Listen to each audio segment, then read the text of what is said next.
Sekitar 70% permukaan bumi terdiri dari perairan yang menjadi habitat bagi berbagai mikroorganisme. Mikroorganisme perairan memiliki peran penting dalam menjaga keseimbangan ekosistem, namun juga mikroorganisme tersebut dapat ditemukan tidak hanya di lingkungan, tetapi juga pada permukaan tubuh manusia, termasuk kulit. Kulit manusia sendiri merupakan tempat hidup berbagai mikroorganisme yang membentuk mikrobioma kulit. Dalam kondisi tertentu, mikroorganisme tersebut dapat berkontribusi terhadap timbulnya gangguan kesehatan. Salah satunya adalah dapat berinteraksi dengan manusia dan berkontribusi terhadap berbagai masalah kesehatan. Jerawat merupakan salah satu gangguan kulit yang umum terjadi dan berkaitan dengan aktivitas mikroorganisme. Secara umum, jerawat adalah kondisi inflamasi kronis pada unit Pilosebacea yang ditandai dengan terbentuknya komedo, papula, pustula, maupun nodul. Salah satu bentuk jerawat yang paling sering ditemukan adalah acne vulgaris.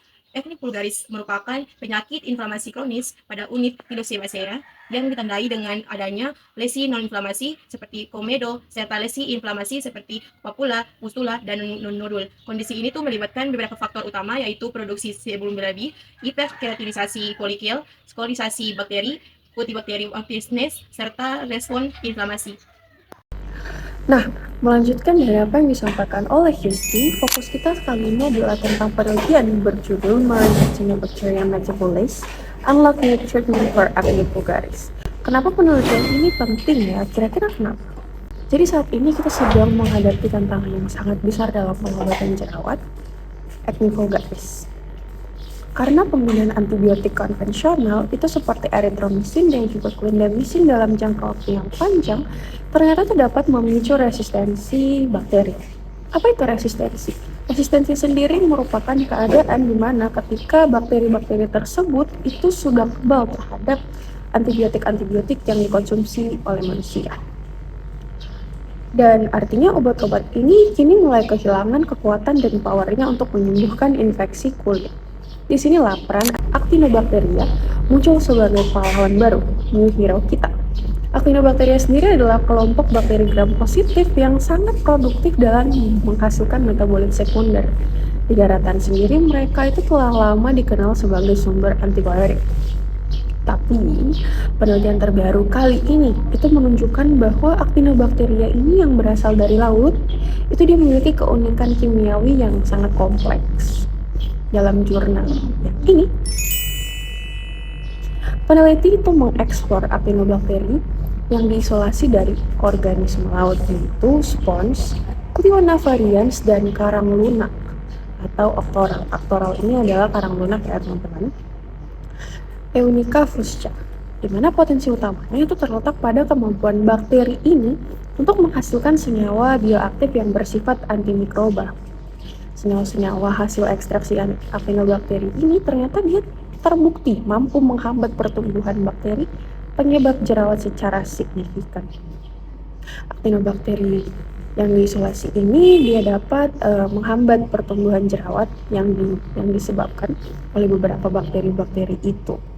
Nah, jadi Actinobacteria ini dapat menjadi dia memiliki potensi baru sebagai hero baru kita untuk menyembuhkan masalah jerawat di masa depan. Kita masuk pada metode pertama, yaitu 2.1 galur Actinobacteria. Jadi ini dijelaskan bahwa Actinobacteria laut ini diperoleh dari koleksi di Universitas de Laba Sabana, Kolombia yang diisolasi dari spons dan karang lunak yang diambil dengan menyelam di laut Karibia, Kolombia pada kedalaman 9-13 meter. Strain ini berasal dari lokasi tertentu sesuai dengan regulasi nasional. Selain itu, strain patogen seperti Staphylococcus epidermis C, aureus, acnes, dan MRSA diambil dari koleksi standar nasional ATCC untuk digunakan dalam pengujian antibakteri. Selanjutnya pada bagian 2.2 yaitu kultur Actinobacteria dan perolehan ekstrak. Jadi isolat Actinomycete ini ditumpukan dalam media cair GEM atau Sobel selama 7 hari dengan suhu 30 derajat Celcius dan dilakukan pengadukan. Setelah itu, kultur ini dipindahkan ke media baru dan tumbuh lagi selama 7 hari. Produk kultur ini kemudian dibekukan dan dikeringkan melalui proses freeze drying Dan ekstrak ini dibuat dengan melarutkan kultur kering dalam etil asetat. Lalu diaduk selama 24 jam, diulang 3 kali, lalu larutan ini dievaporasi untuk mendapatkan ekstrak aktifnya. Lalu ekstrak ini kemudian dipakai untuk pengujian antibakteri. Selanjutnya pada bagian 2.3 yaitu kondisi Cultibacteria acnes, yaitu menjelaskan cara menumbuhkan dan mengkultur Cultibacterium acnes ATCC 6919. Jadi bakteri ini diaktifkan dengan mengikuti instruksi pabrik menggunakan dua media yaitu ATCC medium 2107 dan juga ATC medium 260 dengan darah domba yang tidak mengandung lemak. Jadi kultur ini ditumbuhkan dalam kondisi anaerob yaitu tanpa oksigen dengan suhu 37 derajat Celcius selama 48 sampai 78 jam. Untuk menciptakan kondisi anaerob digunakan tabung kecil yang dilengkapi dengan saluran gas dan terhubung ke tabung gas anaerob serta penutup longgar yang ditempatkan dalam wadah khusus yang berisi kantung gas anaerob. Lanjut pada bagian 2.4 tentang uji aktivitas antibakteri. Jadi ini menjelaskan bahwa aktivitas antibakteri ekstrak ini diukur dengan mengamati pertumbuhan bakteri melalui perubahan kerapatan optik atau OD menggunakan alat khusus. Jadi ekstrak ini diuji dalam sumur kecil dengan berbagai konsentrasi dan pertumbuhan bakteri dihitung dari OD selama waktu tertentu. Efektivitasnya dihitung dengan rumus yang membandingkan pertumbuhan bakteri dengan dan tanpa ekstrak. Rumusnya di samping ini. Selanjutnya pada bagian 2.5 yaitu penentuan laju pertumbuhan spesifik maksimum dan OD maksimum. Jadi ini menjelaskan bahwa laju pertumbuhan ini spesifik maksimum dan nilai OD maksimum bakteri dihitung dengan menggunakan perangkat lunak yaitu Combase yang berisi model statistik untuk menganalisis data pertumbuhan bakteri. Selain itu, presentasi inhibisi bakteri ini dihitung dengan rumus tertentu untuk menilai seberapa aktif ekstrak dalam menghambat pertumbuhan bakteri. Rumusnya di sebelah sini. Lanjut pada bagian 2.6 yaitu konsentrasi penghambatan minimal ekstrak bioaktif. Jadi metode ini menentukan MIC atau konsentrasi penghambatan minimal dari ekstrak dengan cara menyiapkan larutan ekstrak berwarna serial 2 lipat lalu mencampurkannya dengan bakteri dalam plet.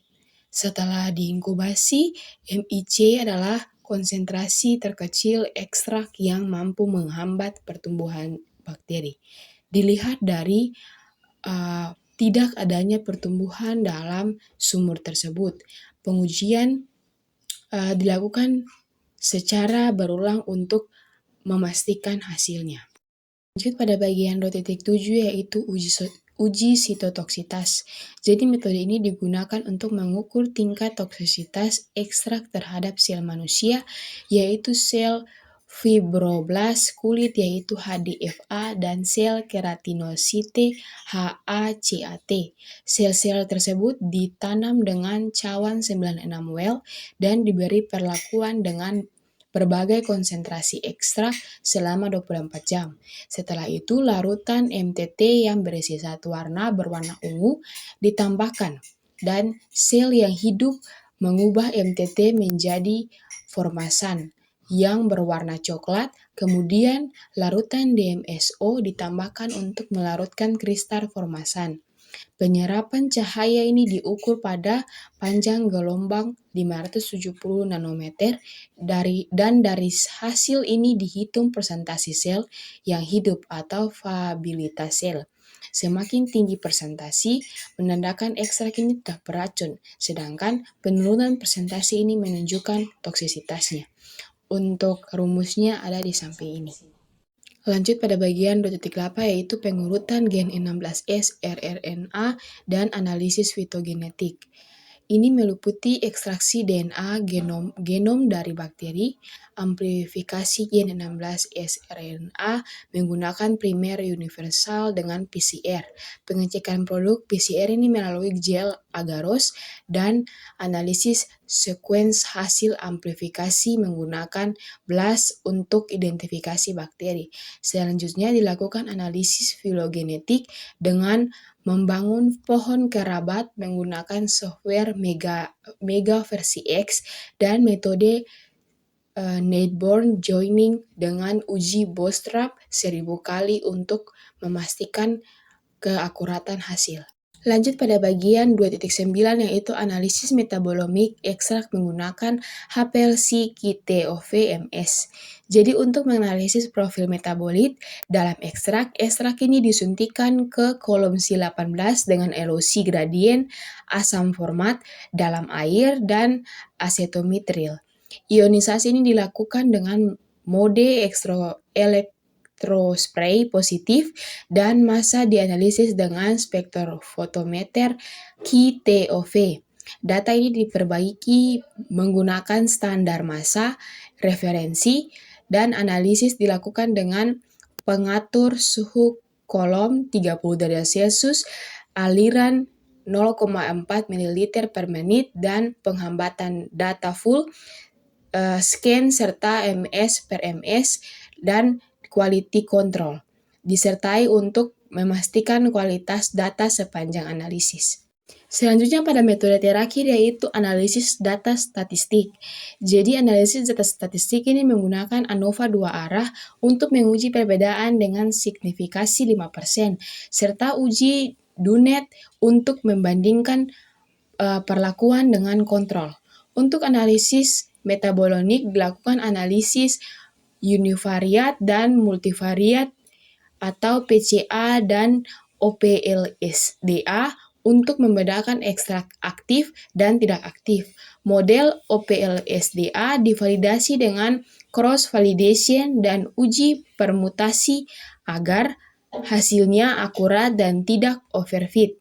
Data diolah dengan transformasi Pareto dan signifikan jika PADJ kurang dari 0,05 dan FIP lebih dari 0,1. Nah, selanjutnya kita masuk kepada hasil penelitian mengenai Merin actinobacteria sebagai terapi baru acne vulgaris. Yang pertama kita lihat aktivitas antibakterinya. Nah, dari total 13 isolat actinobacteria ditemukan bahwa 6 ekstrak yang memiliki aktivitas antibakteri terhadap bakteri penyebab jerawat seperti Staphylococcus aureus, Staphylococcus epidermis, dan Cutibacterium acnes. Nah, dapat dilihat pada tabel 1 bahwa di antara semua ekstrak dengan kode Z9.216 menunjukkan hasil paling kuat pada konsentrasi yang sangat rendah yaitu 0,003 mg per mililiter. Nah, selain itu, jika dilihat pada gambar 1, terlihat bahwa pertumbuhan bakteri pada perlakuan dengan ekstrak kode Z9.2116 jauh lebih terhambat bandingkan kontrol yang menunjukkan efektivitas ekstrak ini dalam menekan pertumbuhan bakteri secara signifikan.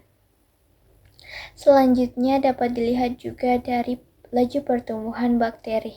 Nah, pada gambar 2 terlihat hasil menunjukkan bahwa ekstrak Z9.2116 mampu menghambat pertumbuhan bakteri dengan pola yang mirip antibiotik vancomycin.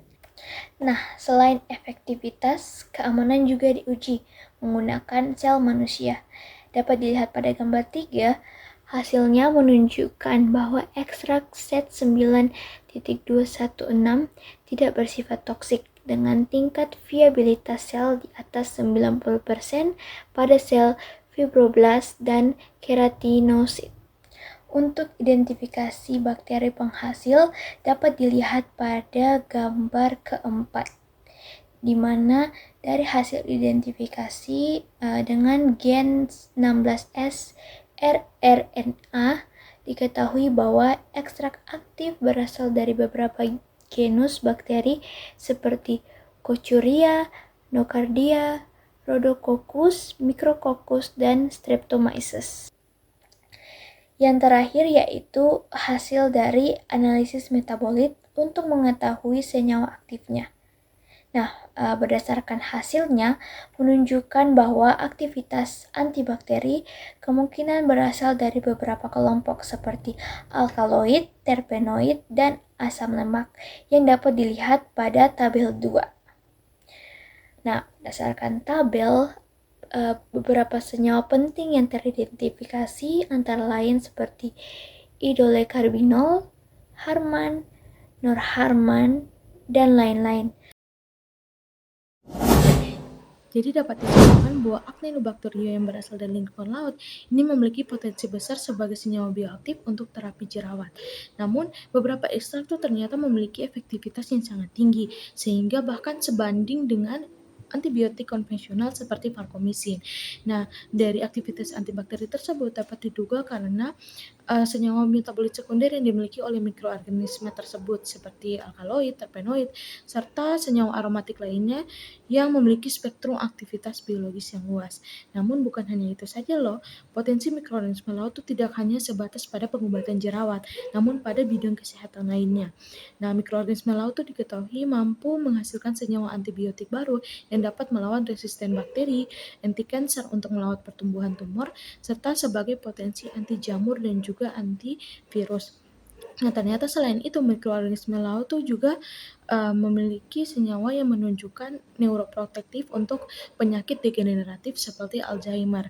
Sehingga dengan keanekaragaman hayati yang dimiliki oleh mikroorganisme laut serta karakteristik lingkungannya yang unik, dia tuh dapat berpotensi sebagai sumber yang sangat menjanjikan dalam penemuan dan pengembangan obat-obat baru di masa yang akan datang.